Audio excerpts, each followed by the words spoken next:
Dakwah tabligh atau masyarakat sering menyebutnya dengan sebutan jamaah tabligh. Aku ingin menceritakan bagaimana akhirnya Allah mengantarkanku pada dakwah ini. Bermula ketika aku menikah dan bertemu dengan seseorang yang ternyata seorang jamaah tabligh. Dan aku belajar pada saat itu di suatu organisasi yang sangat berbeda dengan jemaah tabligh. Bahkan aku menentang yang namanya jemaah tabligh.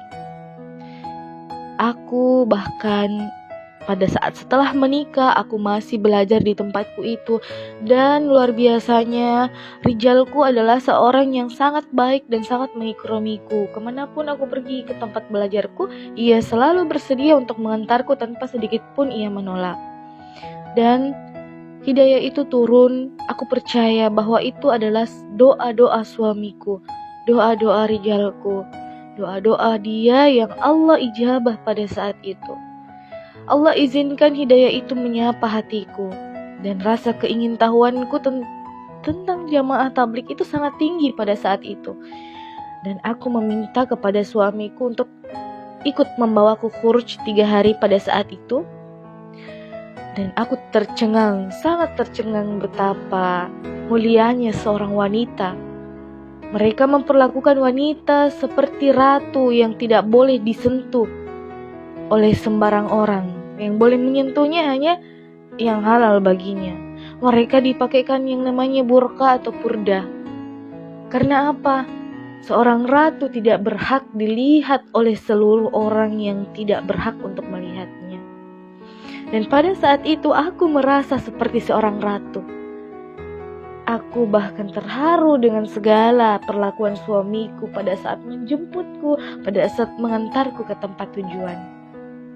Dan Masya Allah, aku bertemu para bidadari-bidadari, para jamaah masturah yang sangat menjaga amalan mereka dan sangat ikram kepada sesamanya.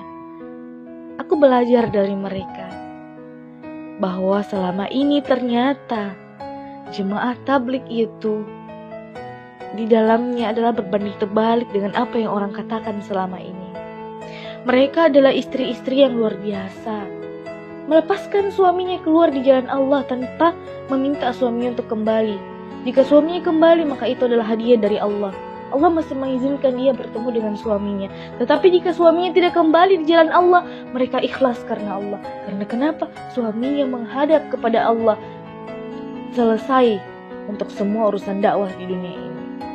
Tinggal bagaimana kita seorang istri ikhlas. Ikhlas jika kapanpun Allah mau mengambil suami kita.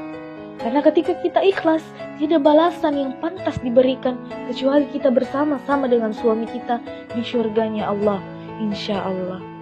Jadi untuk siapapun yang masih negatif pikirannya terhadap dakwah tabligh, saya sarankan tabayun terlebih dahulu.